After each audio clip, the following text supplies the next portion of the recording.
নমস্কার বন্ধুরা, আজকে আমরা জানব পুরুষ সম্পর্কে।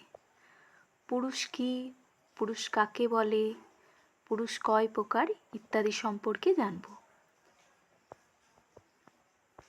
চলুন শুরু করা যাক। আর এই ভিডিওটি যদি আপনাদের ভালো লাগে প্লিজ লাইক, সাবস্ক্রাইব আর কমেন্ট করতে ভুলবেন না। পুরুষ শব্দের অর্থ হলো ক্রিয়ার আশ্রয়। পুরুষ ক্রিয়ার সঙ্গে সম্পর্কিত বক্তা, শ্রোতা ও অন্যান্য ব্যক্তিকে নির্দেশ করে। তাহলে পুরুষ শব্দের অর্থ কি? ক্রিয়ার আশ্রয়কে আমরা পুরুষ বলি। এটি বক্তা, শ্রোতা এবং অন্য ব্যক্তিকে নির্দেশ করে। এবার দেখি পুরুষ কয় প্রকার। পুরুষ হচ্ছে 3 প্রকার। এক হচ্ছে উত্তম পুরুষ, যাকে আমরা ইংরেজিতে বলি ফার্স্ট পারসন।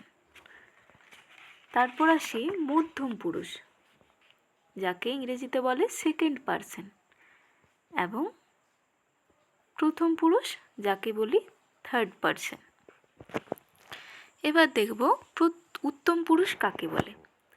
উত্তম পুরুষ বলতে বোঝায় বক্তা যখন নিজের নামের পরিবর্তে যে সর্বনাম প্রয়োগ করে তাকে উত্তম পুরুষ বলে। অর্থাৎ বক্তা যখন নিজের নামের পরিবর্তে যে সর্বনামটি প্রয়োগ করে তাকেই বলে উত্তম পুরুষ। যেমন আমি, আমরা, মোর, আমার, মম, হাম, মুঝো, মই ইত্যাদি হলো উত্তম পুরুষের উদাহরণ। এবার আসি মধ্যম পুরুষ সম্পর্কে। মধ্যম পুরুষ কাকে বলে? বক্তা সামনের কোনো ব্যক্তিকে কিছু বলার সময় তার নামের পরিবর্তে যে সর্বনাম পদ ব্যবহার করেন তাকেই বলে মধ্যম পুরুষ। অর্থাৎ বক্তা যখন সামনের কোনো ব্যক্তির সাথে কথা বলে তার নামের পরিবর্তে যে সর্বনামটা ব্যবহার করে তাকেই বলে মধ্যম পুরুষ। যেমন তুমি, তোমরা, তুই, তোরা, আপনি, আপনারা, তোমার, তোর, আপনার ইত্যাদি হলো মধ্যম পুরুষের উদাহরণ।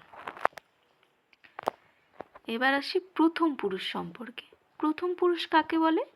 না, অনুপস্থিত কোনো ব্যক্তি বা বস্তু সম্পর্কে কিছু বলার সময় তার নামের পরিবর্তে যে সর্বনাম পদ ব্যবহার করা হয় তাই হচ্ছে প্রথম পুরুষ। অর্থাৎ কোনো ব্যক্তি যদি সেখানে অনুপস্থিত থাকে, শুধু ব্যক্তি নয় বস্তু, তার ক্ষেত্রে যে সর্বনাম পদটি ব্যবহার করা হয় তাকেই প্রথম পুরুষ বলে। যেমন সে, তাহারা, ও, যে, উনি, ওটি, সেটি, যাহার, তারে ইত্যাদি হলো আমাদের প্রথম পুরুষের উদাহরণ। তাহলে বুঝতে পারলেন পুরুষ কাকে বলে, পুরুষ কয় প্রকার এবং